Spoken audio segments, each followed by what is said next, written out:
Au Venezuela, le bras de fer avec Nicolás Maduro dure depuis 8 mois, depuis que l'opposition dispose de la majorité au Parlement, une première en 16 ans. Avec ses 112 députés, soit une majorité des 2/3, l'opposition compte alors imposer son agenda, dont une loi d'amnistie, voire plus, selon le président du Congrès, Henry Ramos, qui déclarait en janvier « Pour nous, il s'agit de chercher, dans une période de 6 mois comptée d'aujourd'hui, une voie électorale, constitutionnelle, démocratique et pacifique, un moyen de mettre un terme à ce gouvernement. »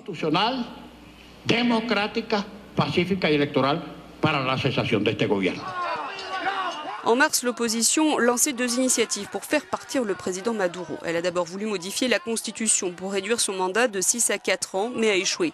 Elle s'est ensuite lancée dans le référendum révocatoire. Pendant ce temps, Nicolás Maduro tentait de faire face à une situation économique qui se dégradait rapidement en prenant des décisions drastiques.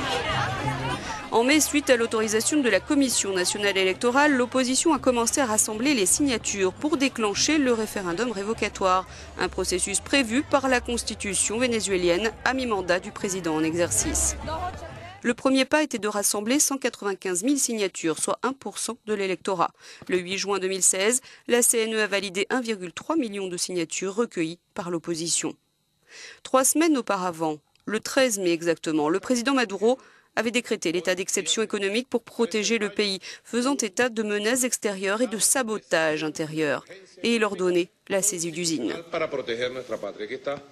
De son côté, l'opposition poursuivait le processus de mise en place du référendum révocatoire, dont la 2e étape exige la confirmation des signatures. Il fallait certifier au moins 200 000 signatures. 2e étape réussie, le 1er août dernier, la CNE a validé 399 412 signatures, presque le double requis. Mais depuis, la Commission nationale électorale a annoncé que la 3e étape n'aurait lieu que fin octobre, repoussant encore l'échéance de l'organisation du référendum, ce qui a provoqué la colère de la rue. La dernière étape du processus n'est pourtant pas la moindre. L'opposition doit en effet rassembler 4 millions de signatures en 4 jours. Et les dates sont importantes dans ce processus, car le référendum doit ensuite avoir lieu avant le 10 janvier 2017 pour provoquer des élections anticipées.